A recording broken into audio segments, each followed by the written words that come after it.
ఘనంగా నందమూరి తారక రామారావు 101వ జయంతి వేడుకలు. సినీ కలమ్మ తల్లి ముద్దుబిడ్డ తెలుగుదేశం పార్టీ వ్యవస్థాపకులు నందమూరి తారక రామారావు 101వ జయంతి వేడుకలను గాజువాక తెలుగుదేశం పార్టీ కార్యాలయంలో ఘనంగా నిర్వహించారు. నియోజకవర్గ సమన్వయకర్త ప్రసాదుల శ్రీనివాసరావు ఆధ్వర్యంలో మంగళవారం జరిగిన ఈ కార్యక్రమానికి ముఖ్య అతిథిగా గాజువాక నియోజకవర్గానికి రెండోసారి కాబోయే ఎమ్మెల్యే పల్లా శ్రీనివాసరావు పాల్గొని ఎన్టీఆర్ చిత్రపటానికి పూలమాలలు వేసి ఘన నివాళులర్పించారు. ఈ సందర్భంగా ఆయన మాట్లాడుతూ ఆంధ్ర రాష్ట్ర అభివృద్ధికి ఎన్టీఆర్ చేసిన సేవలను కొనియాడారు. ఎన్టీఆర్ ఆశయాలకు అనుగుణంగా నేడు తెలుగుదేశం పార్టీ జాతీయ అధ్యక్షులు మాజీ ముఖ్యమంత్రి నారా చంద్రబాబు నాయుడు రాష్ట్ర అభివృద్ధి కోసం అహర్నిశలు శ్రమిస్తున్నారని అన్నారు. ఎన్టీఆర్ ఆశీస్సులు అలాగే రాష్ట్ర ప్రజల అండతో మన రాష్ట్రానికి చంద్రబాబు నాయుడు ముఖ్యమంత్రి కావడం తథ్యమని అన్నారు.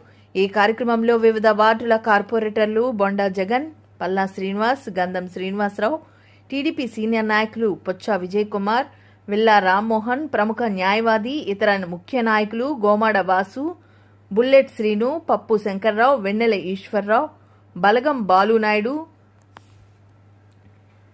సింగూరి అనంత్, రతన్ కాంత్, పవన్, దేవులపల్లి శ్రావణ్ కుమార్, ఎరుగుబంటి గోవింద్, ఇతర ముఖ్య నాయకులు, కార్యకర్తలు తదితరులు పాల్గొన్నారు. ఈరోజు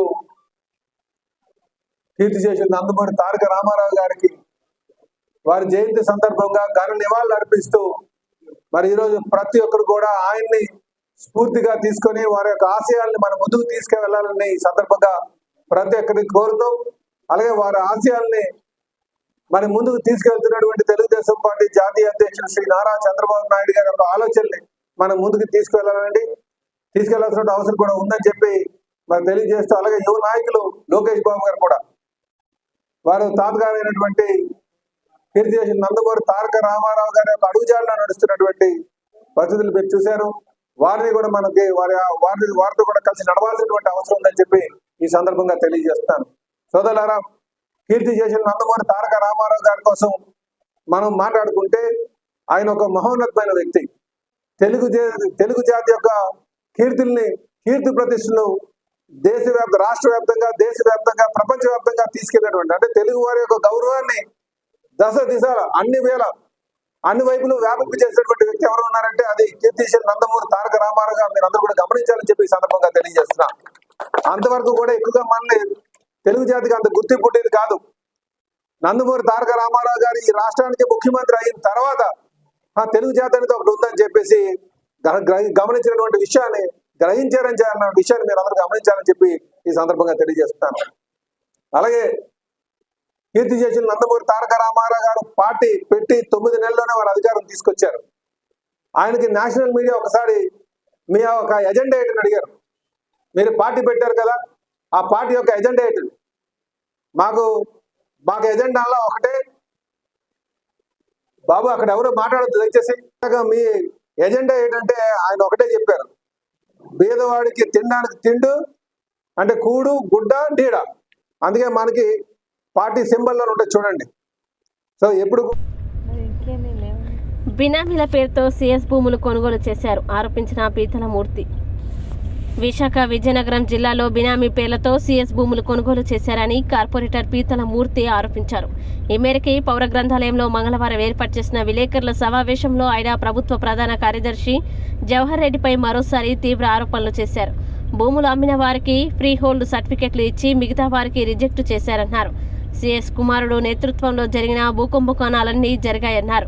త్రిలోక్ సుభాష్ల పేరు మీద ఆ భూములన్నీ రిజిస్టర్ చేశారని చెప్పారు. నిజమైన అర్హులకి ఫ్రీ హోల్డ్ సర్టిఫికెట్లు ఎందుకు ఇవ్వలేదని ప్రశ్నించారు. స్వయంగా జవహర్ రెడ్డి రెవెన్యూ అధికారులని భయపెట్టి భూములు రాయించుకున్నారని ఆరోపించారు. ఎన్నికల కోడ్ వచ్చిన తర్వాత ఈసీలు రాకుండా ఈసీ వెబ్సైట్ని బ్లాక్ చేశారని ఆరోపించారు. కేసులు పెడితే భయపడే వ్యక్తిని కాదని, సిఎస్ పై చేసిన ఆరోపణలకు కట్టుబడి ఉన్నానని స్పష్టం చేశారు. వారం రోజుల్లో కూటమి ప్రభుత్వం అధికారంలోకి వస్తుందని జోషన్ చెప్పారు. సమావేశంలో జనసేన నాయకులు నాగలక్ష్మి, జనసేన చోడవరం ఇన్ఛార్జ్ పివిఎస్ఎన్ రాజు తదితరులు పాల్గొన్నారు.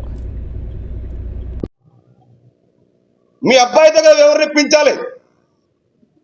మీరు రాయించేసుకున్నారు, మీ భార్య గారు రాయించుకున్నారని చెప్పలేదు కదా నేను. మీ అబ్బాయి తాలూకా ముఠా సభ్యులు 800 ఎకరాలు పైగా ఆనందపురం, భోగాపురం, భీమిలి, పద్మనాభం అత్యంత విలువైనటువంటి ప్రాంతాల్లో మీరు భయపెట్టి ప్రలోభ పెట్టి జీవో రాకముందరే మీరు ఫ్రీ హోల్డ్ పట్టాలు తీసుకురా ఉద్దేశంతో మీరు కొట్టేశారని చెప్పి నేను ఆరోపించా. ఏరి మీ నాని అదే మీ సుపుత్రుడితోని చెప్పించాలి కదా. సో సుభాష్ ఎవరు? ఆ త్రిలోక్ అనేటువంటి వ్యక్తి ఎవరు బినామీ? పంపించండి. ప్రభుత్వం మీ చేతుల్లో ఉంది, సర్వాధికారాలు ఉన్నాయి. త్రిలోక్ అనే వ్యక్తి ఎవరన్నది, ఎవరు బినామీ అన్నది, సుభాష్ అన్నది ఎవరన్నది, లేకపోతే ఈ రిజిస్ట్రేషన్ చేసుకున్నటువంటి కొన్ని వందల మంది ఎవరు బినామీలు అన్నది ఇంటెలిజెన్స్ రిపోర్ట్ రప్పించుకోండి, పోలీస్ వాళ్ళతో రిపోర్ట్ రప్పించుకోండి. వీళ్ళు మీకు సంబంధించిన వ్యక్తులు కాదా? మీకు వీళ్ళు ఎవరో తెలీదా? ఏం జవహర్ రెడ్డి గారు, మీరు గత ప్రభుత్వాల్లో కూడా ఆర్లవ గల్ఫ్ క్లబ్కి వచ్చి కూర్చొని అక్కడ మీ టీం మెంబర్స్ తోని వ్యవహారాలు చేసేవారు కదా. నేను అవన్నీ మాట్లాడలేదు కదా. మీ అనుచర వర్గం వేరే తప్పుడు ఐడి కార్డులతోని ఇక్కడ నగరంలో సంచరిస్తూ ఉంటారు కదా. నేను వాటిల్లోకి వెళ్ళట్లేదు వివరాల్లోకి. పేద రైతుల భూములు బాధ్యతాయుతమైనటువంటి చట్టబద్ధమైనటువంటి పేదలకి దళితులకి మనం భూములు ఇవ్వాల్సింది రాజ్యాంగ స్ఫూర్తితో డాక్టర్ బిఆర్ అంబేద్కర్ గారు చేసిన చట్టాన్ని బడుగు బలైన వర్గాలకు చెందినటువంటి భూముల్ని మీరు కొట్టేశారు. రాష్ట్రంలోనే అత్యంత పెద్ద స్కామ్ ఇది. మేము ఆధారాలతో నిరూపిస్తాం. లేకపోతే మీరు ఏ శిక్ష ఇచ్చినా కానీ నేను సిద్ధంగా ఉంటానని చెప్పానే. వీళ్ళందరూ ఎవరు? వీళ్ళకి భూములు ఎలాగొచ్చినాయి? మీ వైసీపీ మంత్రులు, వైసీపీ ఎమ్మెల్యేలు, మీ యొక్క బినామీలు, మీ ముఖ్యమంత్రి గారు భార్యామణి యొక్క బినామీలు ఉత్తరాంధ్ర జిల్లాలోనే కాదు రాష్ట్ర వ్యాప్తంగా అసైన్ ల్యాండ్స్ ని ఇంత పెద్ద ఎత్తున దోచేసిన మాట వాస్తవం కాదా?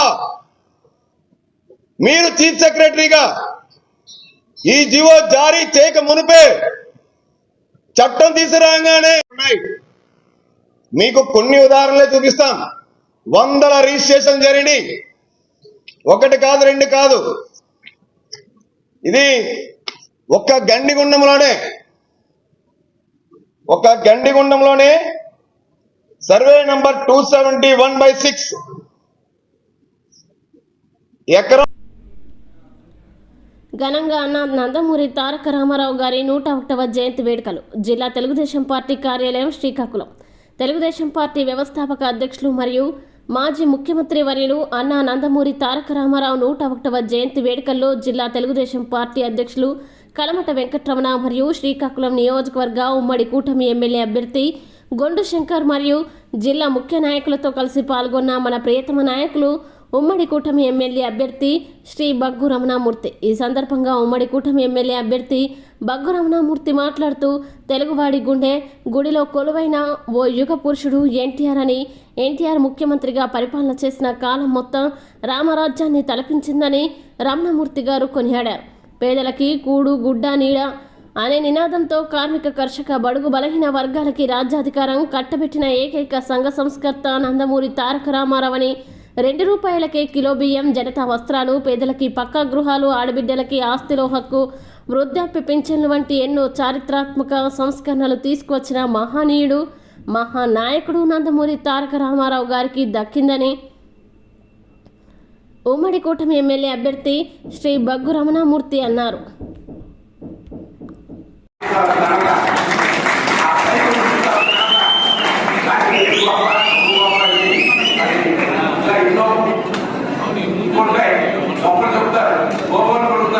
మన మనసులో పార్టీ వాళ్ళని స్థితి వచ్చింది. పార్టీ వాళ్ళని నేను కొన్నాను తప్పించి ఇంకోటి కాదని ఏ నాయకులైనా గమనించవలసిన అవసరం ఉంది.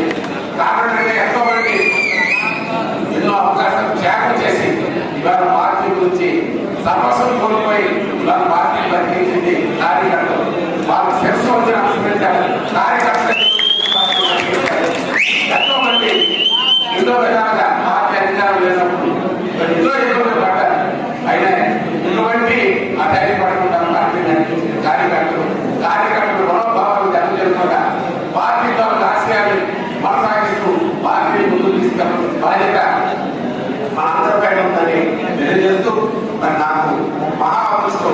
అన్న ఎన్టీ గారి రామారావుతో కలిసి వారిని పనిచేసే బాధ్యత నాకు కలిగింది. అనుకోని విధంగా ఏదైతే 1952లో అన్న ఎన్టీ రామారావు గారు నియోజకవర్గ కోర్ట్స్ లో పార్టీ స్థాపించారు. అవేళ దొరికియ బమ్మిడి నారాయణ స్వామి గారు రూమ్లో నేను ఉన్నాను. జనాలు గురువులను పరిగెడుతున్నారు. ఏడు గంటలు వెళ్ళినప్పటికీ ఆ బాధలో ఏదైతే తెలుగుదేశం పార్టీ అవేళ ప్రకటించారు మార్చి 29వ తారీఖున. అవేళ అనుకోకుండా రాష్ట్రాలైన మీటింగ్లో నేను ఉండడం, అటు నుంచి వచ్చిన తర్వాత ప్రభాకర్ గారు నేను తెలుగుదేశంలో సభ్యత్వం తీసుకోవడం, గ్రామాలకు తిరిగి తెలుగుదేశం పార్టీలో ప్రారంభంలో మేము ప్రయాణం చేయడం ఇవాళ కలిపి మర్చిపోలేదు సందర్భంగా తెలియజేస్తున్నాను. అలాగే అతి పెద్ద వయసులో అలాగే నాకు ఎమ్మెల్యేగా పోటీ చేసే వయసు కలిపి రాలేదు. కానీ అతి పెద్ద వయసులోనే 1987లో జిల్లా పార్టీ అధ్యక్షుడిగా, అన్న రాష్ట్ర పార్టీ అధ్యక్షుడిగా చేసే పార్టీ కలిపి నాకు కలిగింది. అతనితో దగ్గరగా కూర్చొని ఎన్నో విషయాలు మాట్లాడి చర్చించే అదృష్టం కలిపి నాకు కలిగిందని ఈ సందర్భంగా తెలియజేస్తున్నాను. ఇక చంద్రబాబు ఎన్నికల్లో అలజడులు సృష్టించారని వైఎస్ఆర్సీపీ నాయకుడు మంత్రి మేరుగ నాగార్జున విమర్శించారు. పోస్టల్ బ్యాలెట్ లెక్కింపు సడలింపు నిబంధనలపై వైఎస్ఆర్సీపీ నేతలు మేరుగ నాగార్జున, ఎమ్మెల్సీ లేళ్ల అప్పిరెడ్డి, ఎమ్మెల్యేలు పేర్ని నాని, మద్దాలిగిరి, మాజీ మంత్రి Ravela Kishore Babu, party grievance cell అధ్యక్షుడు నారాయణమూర్తిలు ఎన్నికల కమిషన్కి వినతి పత్రం అందజేశారు. ఈ సందర్భంగా మంత్రి మేరుగ నాగార్జున మాట్లాడుతూ ఓటర్లపై టీడీపీ నేతలు దాడులు చేస్తే ఎన్నికల కమిషన్ చర్యలు తీసుకోలేదని ధ్వజమెత్తారు. సడలింపులు వారు పంపించడం జరిగింది. ఆ సడలింపులు ఏంటంటే సాధారణంగా ఎలక్షన్ కమిషన్ ఆఫ్ ఇండియా అందరికీ కూడా పంపిస్తుంది రూల్స్, నియమావళి, నామినేషన్లు ఎట్లా ఉండాలి, నామినేషన్లు ఎలా వ్యాలిడ్ చేయాలి, ఎలా రిజెక్ట్ చేయాలి, లేదా తర్వాత ఎన్నికల నియమావళిలో వారు అనుసరించాల్సిన రూల్స్, అలా లెక్కింపులో కూడా వారు అనుసరించాల్సినటువంటి రూల్స్ కూడా గైడ్ లైన్స్ కానీ election commission of India procedures అందరూ కూడా ఇవ్వటం జరిగింది. దానిలో పోస్టల్ బ్యాలెట్ అని కూడా ఎలా లెక్కించాలి, ఏది వ్యాలిడ్ ఏది ఇన్వాలిడ్ చేయాలి అనేది కూడా క్లియర్ కట్గా ప్రతిదీ క్షుణ్ణంగా భారతదేశంలో ఉన్నటువంటి అన్ని రాష్ట్రాలకి కూడా వారు పంపించడం జరిగింది. దానిలో భాగంగా మన రాష్ట్రానికి కూడా వారు పంపించారు.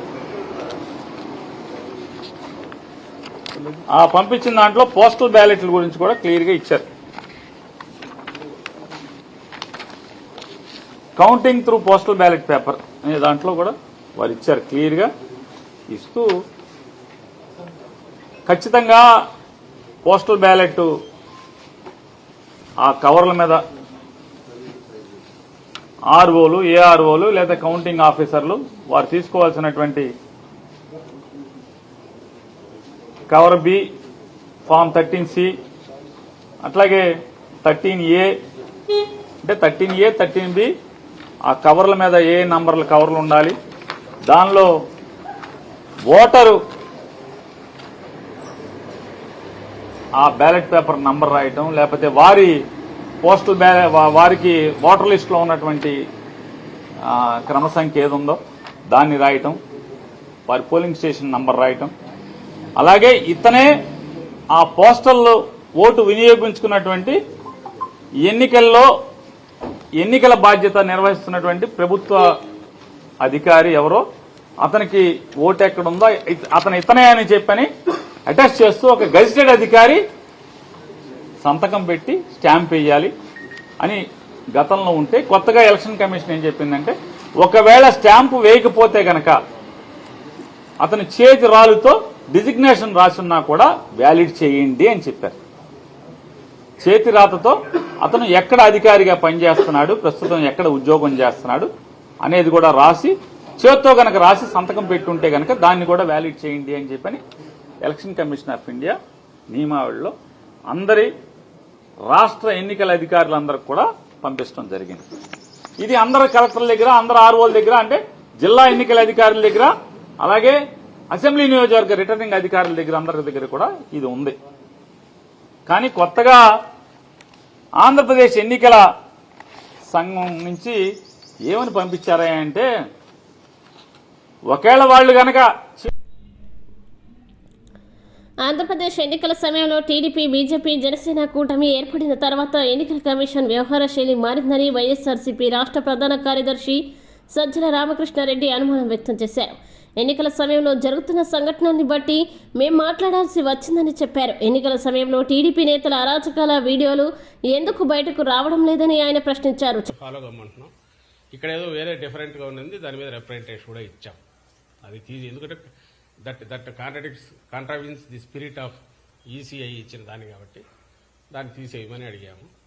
అట్లా చేయకుండా ఉంటే బాగుండేది. మరి ఎందుకు చేశారో వాళ్ళే ఈసీఐ చెప్పాలి.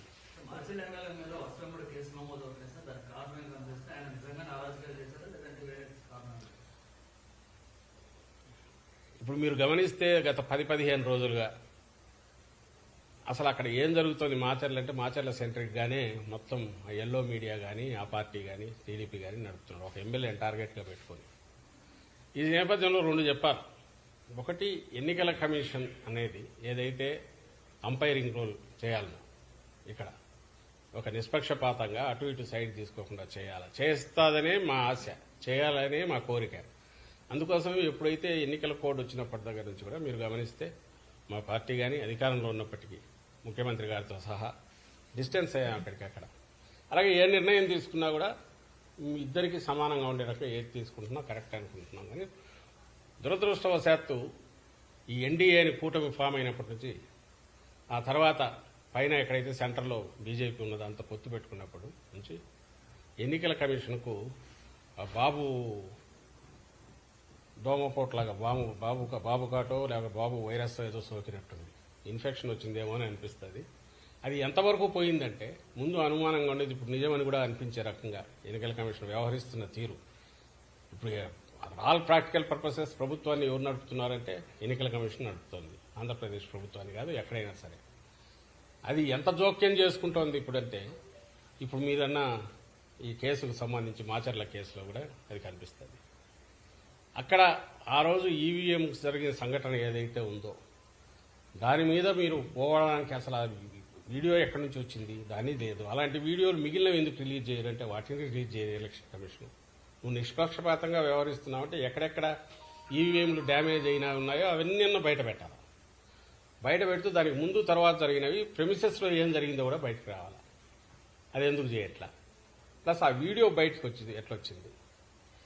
వీడియో బయటకు వచ్చిందంటే మాకు తెలియదు, సంబంధం లేదనడం కాకుండా ఇమ్మీడియట్ సీరియస్ కేసు పెట్టాలనా లేదా? కేవలం ఎన్నికల కమిషన్ ఆధ్వర్యంలో ఉంది కాబట్టి మిమ్మల్ని అడుగుతాం. ప్రభుత్వం ఆధ్వర్యంలో ఉంటే మమ్మల్ని ఎట్లయితే అడిగేవాళ్ళు, ఇప్పుడు ఎన్నికల కమిషన్ ఆధ్వర్యంలో అన్ని వ్యవహారాలు నడుస్తున్నాయి కాబట్టి ఎన్నికల కమిషన్ అడుగుతాం. అడిగాం, సమాధానం లేదు. అదే మాచర్ల కాన్స్టిట్యున్సీలో ఇంకా 5-6 చోట్ల ఈవీఎంలు డ్యామేజ్ అయ్యాయి అన్నారు. మరి అవన్నీ ఎందుకు బయటకు ఫీడ్ రిలీజ్ చేయట్లా? ఇదే పాల్వాయి గేట్ ఎక్కడ అంటున్నారు, బయట వీడియోలు మేము చూపించాము, ఎన్నికల కమిషన్కి ఇచ్చాము. ప్రెమిసెస్లో అడ్డంగా కొడుతున్నారు, న్యూట్రల్ ఓటర్స్ కానీ, వైఎస్ఆర్సీపీ ఓటర్స్ కానీ, లేకపోతే ఎస్సీ, బీసీ, మైనారిటీలకు చెందిన ఓటర్లను కానీ రానివట్ల టీడీపీ వాళ్ళు అడ్డంగా కొడుతున్నారు. ఈ కొడుతున్న వాటన్నిటి గురించి దాని గురించి ఏం తీసుకున్నారు? అన్నిటికంటే ముఖ్యంగా ఎవరు రీపోలింగ్ అడుగుతారు? బాధితుడు అడుగుతాడు. ఎందుకు టీడీపీ అడగట్లా? ఎందుకంటే వాళ్ళు కంఫర్టబుల్గా ఉంది కాబట్టి, గుద్దుకున్నారు కాబట్టి, అడ్డంగా వేసుకున్నారు కాబట్టి, రిగ్ చేసుకున్నారు కాబట్టి వాడు అడగట్లా. అఫెక్ట్ అయినారు కాబట్టి మా వాళ్ళు అడుగుతున్నారు. దానికి ఆన్సర్ ఇవ్వాలంటే నువ్వు అన్ని వైపులో చూస్తే తప్ప ఆన్సర్ ఇవ్వలేనప్పుడు ఏకపక్షంగా పోయి కేసు పెట్టి దాని మీద ఇంటీరియం బెయిల్ తెచ్చుకొని అంతవరకు ఎన్నికలు అయ్యేంతవరకు కూడా ఏ యాక్షన్ తీసుకోవద్దని కోర్టు నుంచి తెచ్చుకుంటే, కోర్టును కూడా మోసం చేసే రకంగా కోర్టు డైరెక్షన్ వచ్చిన తర్వాత